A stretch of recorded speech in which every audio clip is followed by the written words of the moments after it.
Bonsoir, ravie d'être avec vous pour cette première grande soirée d'Agora Mobility Management. Je suis ravie d'ouvrir le bal. Donc merci à celles et ceux qui ont fait le déplacement et qui sont venus jusqu'à nous. Merci à vous qui nous regardez. Pour celles et ceux pour qui c'est une première, je rappelle à toute fin utile qu'Agora donc Mobility est un club de professionnels à destination de professionnels qui traitent de la mobilité. Alors mobilité au sens large, on l'évoquera tout au long de cette émission précisément. Différentes thématiques et on a choisi ce soir d'évoquer l'une d'entre elles qui sont les routes intelligentes. Alors routes intelligentes, c'est vrai que c'est un sujet à lui tout seul assez vaste également. On ne peut pas parler de routes intelligentes sans forcément parler de voitures connectées ou de mobilité connectée. Finalement, je dirais que le fil conducteur de cette émission, si on pouvait le résumer en une question, ce serait quel impact pourraient avoir finalement ces routes connectées, intelligentes, voitures connectées, sur l'environnement, sur notre sécurité. Et bien évidemment, pour m'aider à répondre à cette question, deux intervenants de choix, honneur aux femmes. Avec vous, donc, Caroline Notaire, directrice commerciale chez Masternote. Bonjour, merci d'être avec nous. Bonjour. Donc à ma gauche et face à vous, donc Tenan Jazarowski, directeur du développement Île-de-France Centre-Ouest chez Eiffage Route. Merci également pour votre présence. Merci. Peut-être commencer avec vous, effectivement, Tenan Jazarowski. Quand on parle de routes intelligentes, on évoque souvent les routes végétales, lumineuses. On s'invite finalement au rêve. Votre définition personnelle de la route du futur, finalement? C'est un vaste sujet, comme vous avez pu le dire en introduction. Aujourd'hui, que ce soit chez Eiffage Route ou dans la profession, on travaille déjà sur une vision de la route qui soit plutôt décarbonée. Avec les véhicules électriques, les véhicules à l'hydrogène, on sait qu'un jour ou l'autre, on n'aura plus de bitume. Donc on considère déjà les routes existantes comme un gisement et on a déjà travaillé sur le fait de pouvoir les recycler avec des régénérants à base végétale et ainsi pouvoir continuer à offrir, on va dire, un confort à l'usager, une mobilité, quelle qu'elle soit. Mais c'est vrai que c'est un enjeu qu'on se doit d'une part vis-à-vis de notre planète, de proposer des solutions plutôt décarbonées. Ça paraît un petit peu de l'ordre de la science-fiction, mais finalement, on y vient. Non, ça prend le pas sur la réalité. On a déjà fait plusieurs kilomètres récemment. Aujourd'hui, je pense qu'on n'a plus le temps de se dire puisons dans les ressources de notre planète. Plutôt essayons d'avancer et de considérer que ce qu'on a pu faire pendant des décennies, voire des siècles, faisons-le d'une autre manière, tout en sachant qu'il faut voir aussi que ce soit des solutions pérennes dans le temps. On y reviendra tout à l'heure. Alors Caroline Notaire, votre rôle à vous, c'est de traiter de la donnée finalement. Vous la collectez, vous la traitez. Et ma question finalement, c'est quel est le spectre finalement aujourd'hui des interlocuteurs pour lesquels vous traitez cette donnée et qu'est-ce qu'ils en font finalement? C'est une très très bonne question, absolument. Donc d'abord, évidemment, nous intervenons en B2B exclusivement. Notre vision de véhicules connectés, puisque c'est de cela dont il s'agit, c'est un monde plus propre, un monde plus sûr et un monde plus connecté. Une fois qu'on a dit ça, que font nos clients de la donnée? Alors, différentes choses, ça répond à différents enjeux, la télématique. Il y a des enjeux économiques, d'optimisation de flotte, d'allocation de ressources, des enjeux liés à l'opérationnel, à l'excellence opérationnelle. Donc la data, ça sert à ça à nos clients en tout cas. Des enjeux de sécurité, donc on exploite la donnée pour améliorer le comportement de conduite notamment. Des enjeux également, là je vous rejoins, d'environnement, puisque lorsque l'on roule de façon plus apaisée, c'est aussi moins de carbone. Voilà. Et c'est un petit peu autour de ces enjeux que tourne l'exploitation de la donnée chez nos clients. Donc très concrètement, les interlocuteurs, ce sont évidemment les fleet managers qui sont première loge de l'exploitation de la donnée, mais aussi de plus en plus des directions des opérations, des directions de systèmes d'information qui souhaitent intégrer l'information dans leur processus métier, ou encore des directions RH qui ont le souci de la sécurité de leurs salariés. Ce sont des projets transverses de plus en plus. On le verra effectivement également tout à l'heure. Alors face à vous, effectivement, les routes de demain intelligentes collecteront également de la donnée, elles aussi. Finalement, ces routes intelligentes, est-ce qu'elles ne vont pas finir par devenir les boîtes noires des assureurs, quelque part? Je pense que c'est aussi un vaste sujet. Aujourd'hui, je suppose, et on suppose chez nous, et on y travaille déjà, que forcément la route sera vecteur de données qui permettront d'avoir de la redondance entre les données que vont collecter les véhicules entre eux pour pouvoir avoir une certaine sécurité, une certaine garantie des transmissions et des éléments, que ce soit la route en tant que support, mais que ce soit aussi les équipements de la route tout autour. Donc on y travaille en interne avec différentes branches, mais on estime qu'il faudra vraiment passer par cette redondance pour recouper les informations et garantir à l'usager qu'il puisse circuler en toute sécurité, que ce soit en véhicule, mais aussi, il ne faut pas oublier les piétons et les cyclistes, qui aujourd'hui, on se rend compte que voilà, il y a du partage entre véhicules, cyclistes ou trottinettes. Donc, c'est différents éléments qu'il faudra prendre en considération. Et nous avons notre rôle à porter dans tout ce maillage. Alors tout cela laisse entrevoir de belles perspectives effectivement dans plusieurs domaines, y compris celui de l'assureur et de l'assurance parmi eux. Notre président de la République a souligné une certaine résistance au changement. Est-ce que c'est un sentiment que vous partagez dans votre domaine, Caroline ? Écoutez, force est de constater que 12% à peine des flottes automobiles en B2B sont équipées de télématiques. Alors par ailleurs, le marché est en forte croissance également. Mais il est vrai que la résistance au changement, effectivement, c'est un sujet. Je pense qu'il faut donner du sens, il faut expliquer. Et le management du changement fait partie intégrante du dispositif si on veut réussir à mettre en place un projet de télématique. Et ce n'est pas fait suffisamment au sein des entreprises ou ça vient d'où alors du public ou du privé ? Au sein des entreprises, on prend de plus en plus conscience de cette dimension-là. Nous avons effectivement créé une équipe de consulting pour accompagner les entreprises dans la dimension de change management. C'est une dimension extrêmement importante, mais elle est encore très très sous-estimée. C'est vrai qu'on raisonne technologie, la technologie ne fait pas tout. Il y a de l'humain derrière et il faut embarquer l'humain. C'est quelque chose que vous partagez aussi dans votre secteur ? J'imagine Alors, que c'est en train de changer. Je pense que le gouvernement a pris conscience qu'en France, qu'on avait un savoir-faire routier, autoroutier, qui était reconnu dans le monde entier. Et aujourd'hui, si on veut passer le cap en termes d'innovation, on sent vraiment une volonté qui vient de tout en haut de donner des champs, des périmètres d'expérimentation qui émerge au niveau national, régional et qui va maintenant même au niveau des métropoles pour pouvoir challenger les entreprises, pour préparer l'avenir. Et on sent qu'il y a un changement et qui va vraiment dans le bon sens pour nous. Pour fédérer, pour effectivement... Ok. Et une fois qu'on a dit ça, quelque part aussi, dans un autre sens, on peut aussi comprendre cette résistance au changement, dans certains cas. Quand on parle notamment de la collecte de la donnée, qui est votre sujet, on pourrait se dire, qu'est-ce qu'on va faire de cette donnée ? Est-ce qu'elle ne pourrait pas nous échapper ? Il y a aussi les risques cyber. Donc, dans votre secteur, dans votre domaine, comment on fait pour passer d'une posture de défiance à une posture de confiance ? Alors, tout d'abord, ce sujet est au cœur de nos préoccupations. Évidemment. Nous n'avons pas attendu les dernières réglementations de RGPD pour s'équiper, effectivement. Mais il y a effectivement, c'est très légiféré, donc ça, faut savoir. Donc tout est fait aujourd'hui pour protéger le salarié quant à l'exploitation abusive des données. Nous,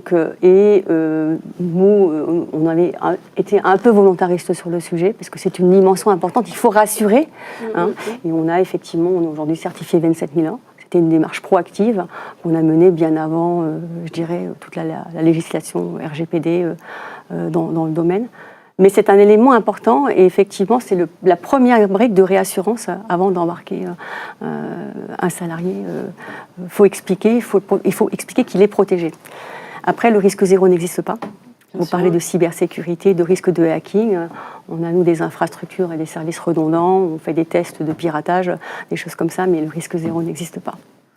Alors, Tenan Jazarowski, vous, parmi vos nombreux objectifs, il y en a un qui est assez on va dire, fantastique, gigantesque, à la mesure, effectivement, de ce qui est possible, celui de réfléchir à des alternatives au bitume et proposer donc des routes végétales. Ça paraît assez invraisemblable. Mais parallèlement à cela, vous êtes en train de travailler sur des projets auprès de Total. Voilà. Est-ce que ce type d'alliance fait sens finalement de travailler d'un côté avec Total et de l'autre côté vouloir réfléchir à des alternatives végétales et écologiques? Je me posais la question finalement en travaillant à l'intervention. J'ai vu que vous aviez des projets en commun. Vous faites bien de le préciser. Aujourd'hui, Total est dans une démarche, je pense, de changement de préparation de l'avenir et du passage des alternatives au pétrole. Et il est important aussi pour nous, en tant que recherche et développement, d'être avec des partenaires industriels qui permettront de fabriquer à grande échelle des régénérants ou des liants végétaux. Donc on ne peut pas aujourd'hui se dire tout était mauvais avant et on n'est pas des industriels, on a besoin d'un grand groupe comme Total, donc plutôt essayons de travailler ensemble pour préparer rapidement ce basculement, cette transition énergétique, d'où on va dire ces groupes de travail, ces collaborations très proches. On a toujours travaillé ensemble, que ce soit dans le domaine du bitume pour nos routes. Maintenant, on travaille ensemble sur des alternatives végétales. Bon, après, je me suis faite un petit peu volontairement l'avocat du diable, même si je sais que Total, d'un point de vue pragmatique, commence à ouvrir effectivement des projets d'envergure et environnementaux, donc on y croit. Alors, la route s'intègre aussi dans un panorama assez vaste, les cartographies évolutives, l'humain, les véhicules. Est-ce que vous prenez en considération tous ces facteurs quand vous réalisez vos travaux? Et finalement, déjà, est-ce que vous êtes consulté par les principaux intéressés?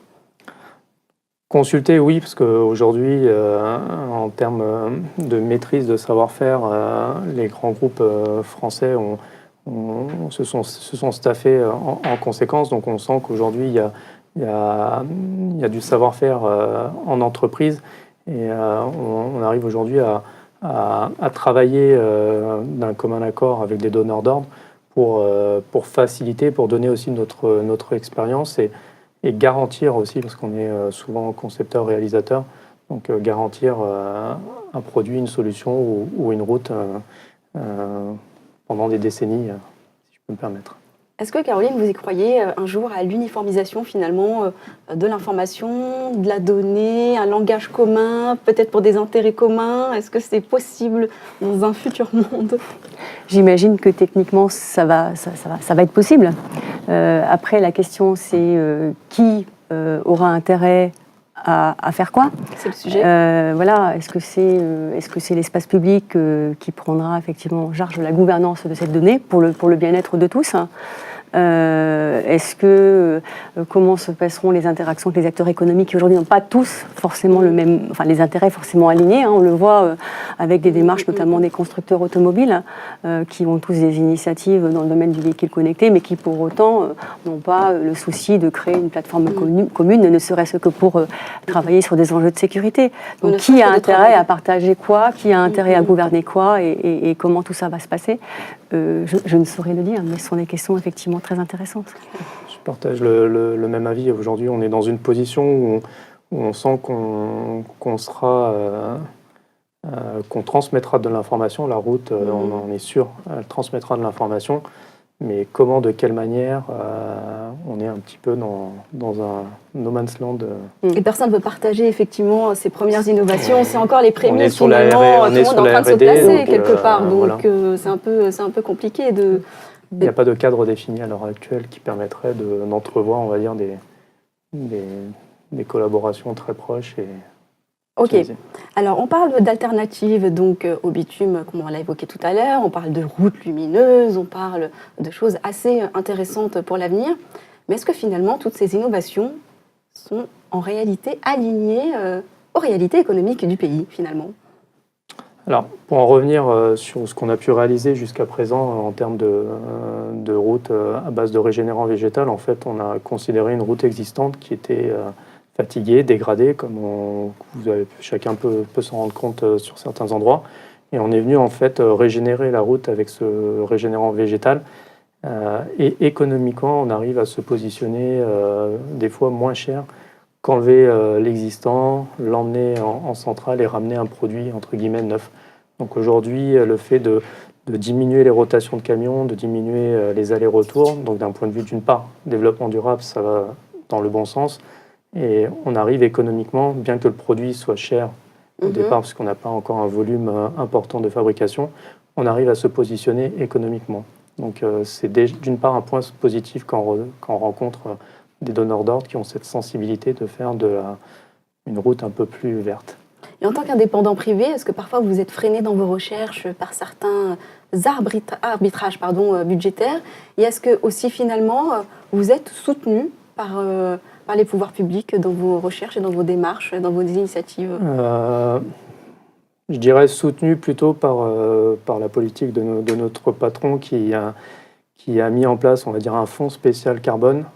Si on présente une solution qui est plus chère, mais qui, d'un point de vue carbone, est meilleure que la solution de base, il a décidé de mettre en place un fonds qui prend la différence et ne pas pénaliser la pertinence et l'offre du groupe sur ces solutions-là. Après, on sent qu'aujourd'hui, on veut de l'innovation, on veut créer, mais il y a toujours cet impact budgétaire. Cette réalité économique. Vous en faites, je ne sais pas, est-ce que vous êtes concerné par ces réalités économiques? Est-ce que parfois vous êtes freiné dans vos innovations? Est-ce que vous êtes soutenu également? On parlera aussi de la réglementation vous concernant.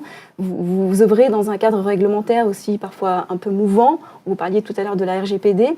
Est-ce que cette réglementation, elle vous semble satisfaisante ou au contraire sclérosée? Écoutez, je pense que la législation va dans le sens, en tout cas en ce qui concerne la RGPD, effectivement de la protection des données. Ça me semble effectivement une noble cause. Il y a eu des abus et je pense qu'effectivement, en ce sens, il fallait recadrer. Ce n'est pas un obstacle à l'adoption de la télématique. Au contraire, je pense que c'est un élément de réassurance. Après, si on parle de législation au sens large, la loi sur la transition énergétique, effectivement, ouvre de nouvelles perspectives. Nos clients nous demandent de plus en plus de les accompagner justement sur des roadmaps, parce que ce qui est difficile, c'est de passer d'une flotte carbonée à une flotte décarbonée. Par quoi je commence? Pour ça, il faut que je connaisse, je dirais, de façon assez fine, l'usage, les usages, et la donnée de la télématique permet effectivement d'avoir cette connaissance-là. Donc effectivement, nous sommes sur ce type de sujet également. Alors, grâce à toutes ces technologies qu'on a évoquées, est-ce qu'un jour, on pourra arriver à un risque zéro du taux de mortalité sur les routes? C'est peut-être plus à vous, Caroline, que je vais poser la question, parce que j'ai vu que votre équipe de data scientists a identifié les 8 jonctions les plus dangereuses en France, cumulées aux routes intelligentes, cumulées finalement au radar, aux satellites, toutes ces technologies mutualisées. Est-ce qu'on arrivera à ce taux zéro de cas de mortalité dans les routes? Alors c'est vrai que c'est l'objectif, certainement, de tous les acteurs qui agissent et qui interagissent dans l'écosystème, j'ai envie de dire, automobile et infrastructure au sens large. Est-ce que le risque zéro va y arriver? Je ne sais pas. C'est un objectif. C'est vrai que nous, chez Masternaut, on travaille à l'analyse des données. On a une vue assez fine et contextualisée des comportements routiers. Donc, à partir des éléments comme les freinages brusques, les accélérations vives, et avec des apparitions, des fréquences qui sont anormales, qui nous permettent effectivement de détecter des routes qui sont plus dangereuses que d'autres. Donc, on contribue en ce sens-là, mais risque zéro, pour le moment, on est loin. Encore, je lisais, c'était le baromètre AXA, 50% des accidents du travail sont des accidents de la route aujourd'hui.